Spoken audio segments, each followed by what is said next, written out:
Section 1. General warnings. Necessary conditions for a proper wine tasting practice.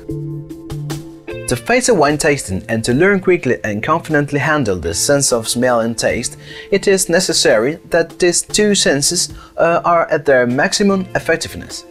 There are some frequent cases which can inhibit the proper functioning of these senses.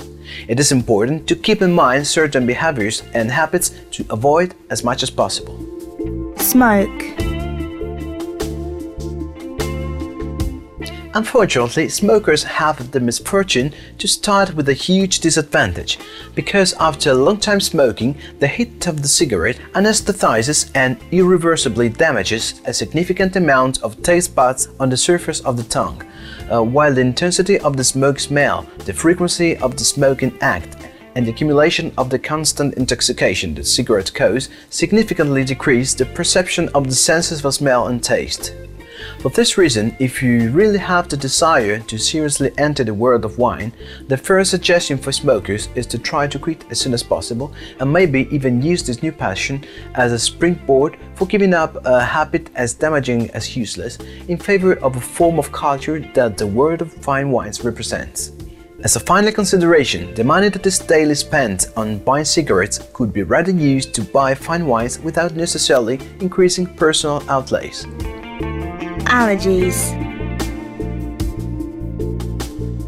In Western countries, there are many people suffering because of allergies, and unfortunately, this strange illness is increasing. Allergies are even defined as welfare illness. In fact, many allergies are just caused by too much hygiene that has characterized the first phase of our life. For allergies which inhibits the respiratory activity, it is recommended, if prescribed by a doctor, not to discontinue antihistamine treatments, especially in the most critical times of the year. Antibiotics for treating respiratory diseases. In case of respiratory diseases treated with antibiotics, the senses of taste and smell may reveal changes in the perception for a certain period of time, in particular when such respiratory diseases are still present even if greatly reduced. Even the doctor will generally be the first one to advise you not to drink alcohol at that delicate period. Coffee. Drinking coffee before wine tasting is not recommended because of the persistence typical of this nerve-affecting drink. The sense of taste is critically changed and its flavor remains for a long time affecting the perceptual activity.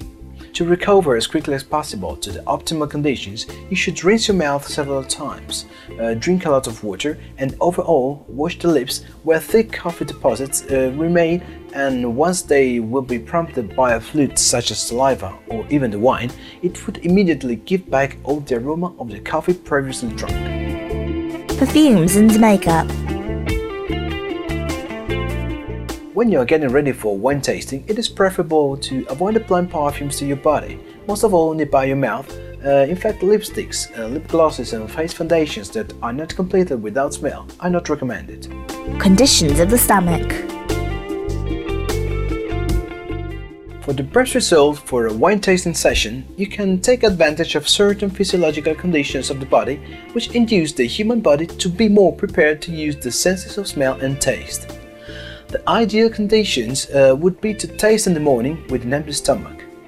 As this condition is not particularly easy to handle, you should take a small amount of food with a certain frequency, especially during an all day dedicated to the taste of several wines, for example when you actively participate in a wine exhibition. It is better to avoid tasting wine after a substantial meal, because in that particular situation the result would be too much conditioned by the food and too weary for the digestion. In this specific case, it would be appropriate to let a few hours pass before starting to taste with accurate results.